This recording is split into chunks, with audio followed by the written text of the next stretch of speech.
Kwa amani ya Mwenyezi Mungu, msikilizaji wa Tanganyika FM kupitia Tanganyika TV, najua kuwa kwa mzima wa afya na unakuwa Benedi kila wakati ili kusubiria taarifa za habari zenye uhakika ambazo zinajiri mashariki mwa nchi ya Jamhuri ya Kidemokrasia ya Kongo, ambako Tanganyika FM kupitia Tanganyika TV tunakuwa tunajitahidi msikilizaji kukupatia habari za uhakika ili uweze kuhabarika na usibaki unajiuliza maswali mengi kulingana na habari zetu. Ndio maana tunakuwa tunajitahidi kuweza kukupatia habari ambazo zinafafanuliwa vizuri sana. Msomaji ni Omari Makilele Ozile. Msikilizaji, leo tutajikita uko mashariki mwa nchi ya Jamhuri ya Kidemokrasia ya Kongo.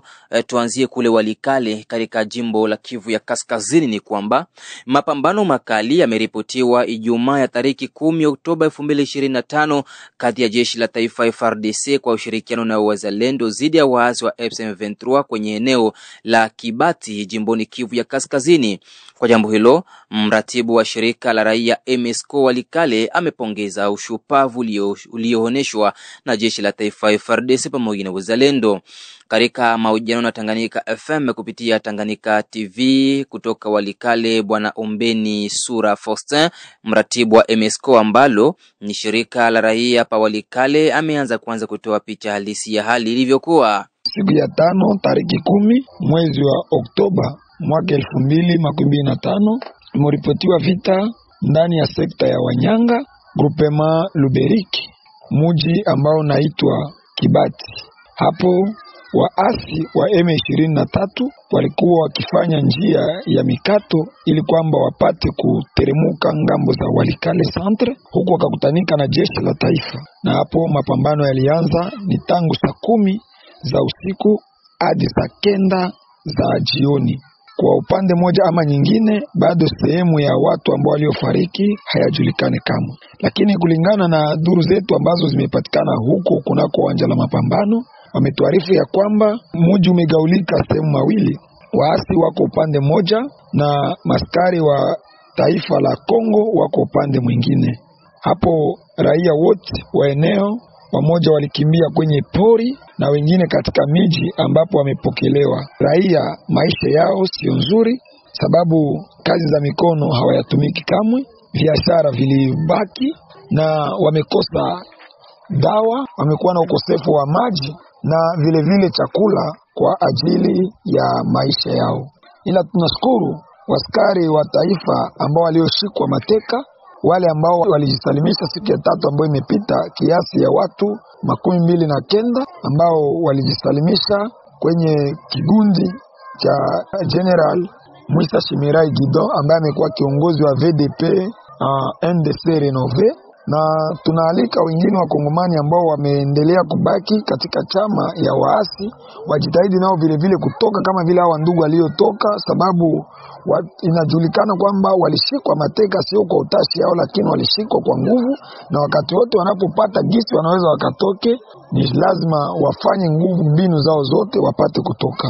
Pamoja na hayo, raia wanaokimbia machafuko ya kivita kutoka katika tarafa la Masisi wanapitia changamoto nyingi za kiutu, kama vile alipohakikisha hapa Bwana Ombeni Sura Faustin, mratibu wa shirika la raia MSCO pa Walikale. Tajulisha mara tena ya kwamba mtaa wa Walikale imekwenye kupokea wahami ambao wametoka kunako mtaa ya Masisi, na huko ndani ya mtaa wa Walikale ambapo tumeishi kwa sasa, wahami hao ambao wametoka Masisi, wamoja wameishi kwenye shule, wengine katika miji na nyumba ambapo mahali walipopokelewa. Ila hali ya maisha sio nzuri kwa sababu ya ukosefu wa maji, dawa, chakula, watoto hawasomi, hata kazi ya mikono hayafanyiki. Kwa hiyo tunaalika watu wenye moyo mwema kwa kuwajia wandugu hao ambao tayari wametoka maeneo zao na kuja kunako eneo isiyokuwa yao, kuwajia msaada kwa chakula na dawa na mambo mengine kadhalika. Vile vile tunaalika gouvernement Kongole kwa kusaidia wandugu hao ambao tayari wameanza ishi hali isiyokuwa nzuri sababu ya vita hii ambayo tayari wahuni wameendelea kuripua katika maeneo hapa na pale. Ndugu wa teritori ya Walikale, wale ambao wamekuwa mipakani karibu na mahali ambapo waasi hao wamekuwa, wao vile vile wameacha vyao vyote, na hali yao sio nzuri zaidi, sababu wakati wote mlipuko imekuwa imefanyika. Tunashukuru vile vile jeshi letu la taifa kwa kuweza kabisa kuzibia wahuni hao ambao tayari wametafuta kwa nguvu na mbinu zao zote kuendelea kufika kunako senta ya Walikale. Katika eneo zote wamezibiliwa. Tunashukuru gouvernement congolais kwa kuendelea kurenforce logistique ya askari jeshi wetu. Na kule katika mji wa Uvira ni kwamba muda tunaopitia kwa sasa sio mwafaka juu ya kuweka serikali ya dharura au etat de siege kwa Kifaransa. Ndivyo amesema mwanaharakati wa kisiasa jimboni Kivu Kusini Bwana Andre Bedunia Mashaka. Huyu ameomba wabunge wa taifa kupinga hoja hiyo endapo inaweza kujitokeza. Maneno hayo ameyasema alipoulizwa mtazamo wake juu ya fununu zinazosema kuwa huenda jimbo la Kivu Kusini laweza kugeuzwa kuwa serikali ya dharura ili kukabiliana vema na vita vya M23. Pour kwanza niexpliquer batu c'est quoi l'état de siège. L'état de siège ni état exceptionnel. Donc ni situation exceptionnelle ambayo leta anakamataka wakati yenye anaona kama kuna kuwa shida fulani niveau ya pays yake au kukipande moja ya nchi. Mara mingi bana dekreta ka etat de siège wakati yenye nchi iko agressé, wakati kuko menace contre intégrité ya pays. Alors, nani ana dekreta ka etat de siège? Mwana dekreta ka etat de siège ni président wa république, mais décision inapaswa kutoka mu conseil des ministres. Na durée ya ile etat de siège inapaswa kuwa vraiment temporaire ya mfupi sana, na haiwezi kuwa, inaweza kuwa renouvelé, mais inakuwa renouvelé na parlement 15 jours dans ce sens.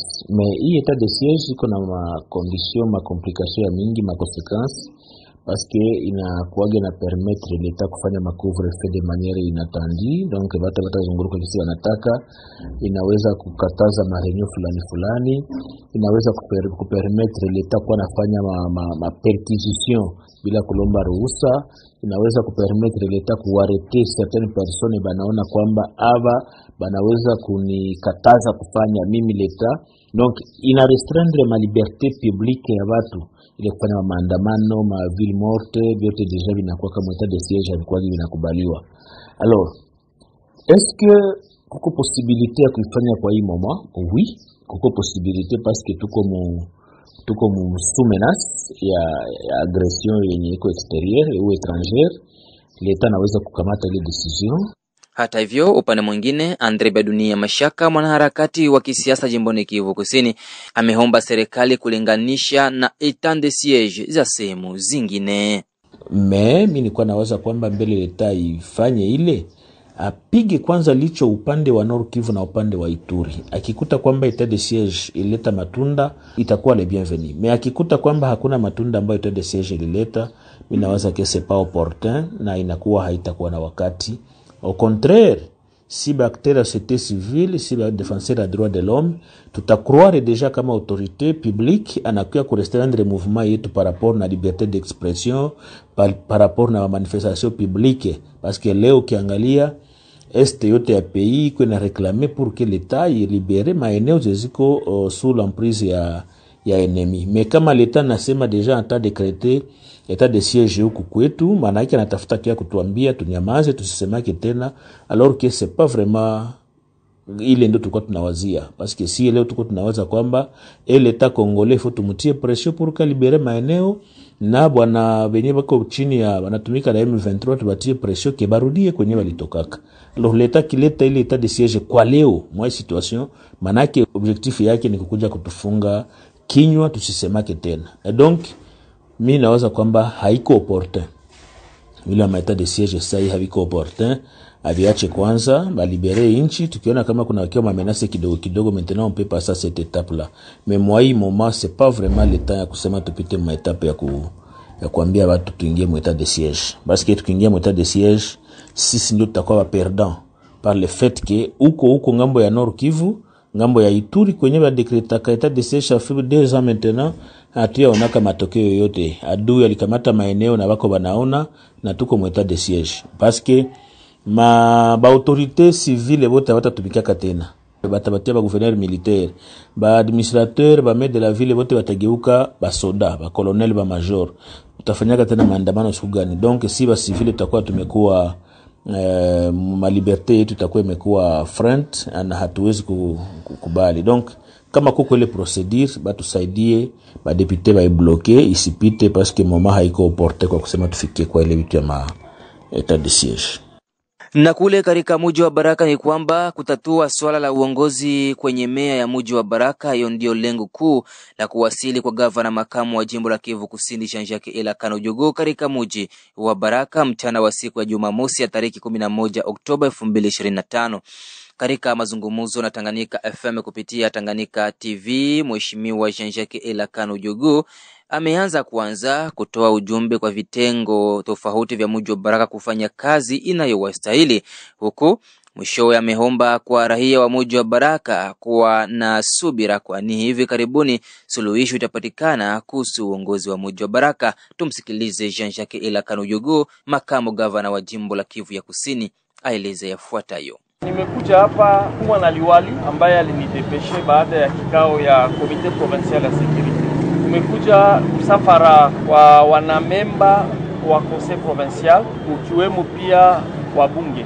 Tumekuja juu ya swali ambalo lilitokea hapa, kea swala la sitofahamu kichwa ya uongozi wa meri ya Baraka, na kama kimpendeza liwali ambaye alitutuma hapa, alitutuma kusudi tuje tusikilize ni sababu gani hiyo kitendo imefanyika. Na baada ya kusikiliza ambao tulikuwa nao wengi, kushe zote zilikuwa represente, tuliweza kuambia hivi na kukubaliana hivi: wafanya siasa wafanye siasa, wachuruzi wachuruze, wa VDP wazalendo na wajeshi wafanye kazi ya security, wasiingilie tena kazi ya administration, wasiingilie kazi ya sisi wafanya siasa, na societe civile ifanye kazi yake. Alokirance hapa kuna meya ambaye aliweza kuteuliwa kwa muda na mheshimiwa gavana, hakuenda tofauti na kanuni za administration. Inajulikana bayana kama gavana haiko ni makamu wake ndio anakuwa,